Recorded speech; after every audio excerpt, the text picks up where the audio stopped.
Hello, my name is Dirtsheet Dave. We are coming to you live from sunny Stamford, Connecticut, and this is the wrestling news from this week. There is a lot of internal concern about the ever-deteriorating mindset of WWE chairman Vincent McMahon.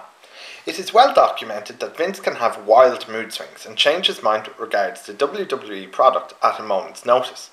However, Vince has been degenerating greatly over the last few weeks, with his decisions becoming more and more erratic to the extent that storylines are started on shows and then reverted nearly as quickly. For example, Christian's title reign was originally meant to last approximately 6 to 8 months, and he was going to be pushed akin to Orton and Cena in an attempt to reconnect the product with the older fan who has grown disillusioned. However, Vince changed his mind nearly as soon as Christian had won, and the title was switched to Orton 2 days later.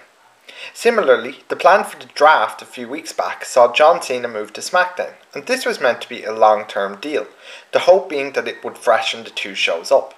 However, on the night, Vince lost his nerve and changed his mind mid-show, and Cena was switched back to Raw before the close of the night. The truth is, there is now a divide occurring backstage, a civil war starting to break out between the wrestlers and the management. Keen viewers will have noticed that Triple H has not been on TV over the last few months.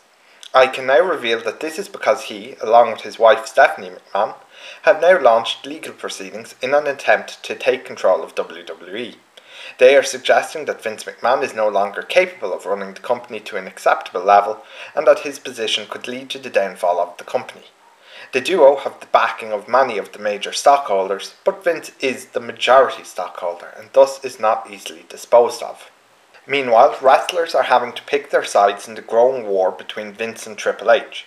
John Cena, for instance, has sided with McMahon, as has Orton, hence their monster push is increasing in recent times.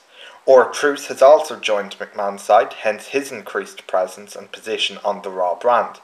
Meanwhile, both Undertaker and Michelle McCool sided with Triple H and are both staying off television, as well as Chris Jericho, hence his delayed return, and Zack Ryder, who despite his growing popularity online is not being allowed the chance to display his wares on television until he pledges allegiance to Vince McMahon.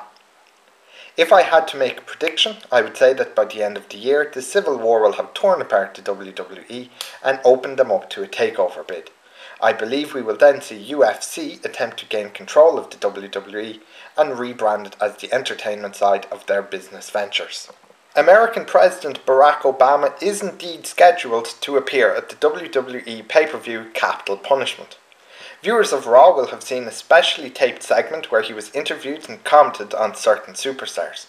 While many believed this segment was a parody, which involved cutting up pieces from previous interviews he had given, I can reveal it was actually just poorly edited and produced, and that he actually was involved in the creation of this segment. Obama is currently set to be the guest referee for a cage match between R-Truth and John Cena at the pay-per-view. And now for our question of the week. Coxie the Legend on Twitter says, "Dear Dirtsheet Dave, I'm a massive fan of yours and follow you on Twitter because I know you always bring the goods when it comes to backstage news. But who are your sources? Not that I doubt them, but I am curious as to how you always know the real news before every other website does." Well, Coxie, thanks for asking and thanks for following me. Unfortunately, my sources are top secret, but I can tell you they cover a range of people. I have contact with some top-level wrestlers, road agents and writers inside WWE and TNA, as well as other people in less important roles who overhear some secrets and pass them on to me. You're just going to have to trust me when I say they are legitimate and they are believable. Thanks for listening and tune in next time for more news and rumours from WWE headquarters. Please note that all discussed here today is subject to change and may or may not actually be true.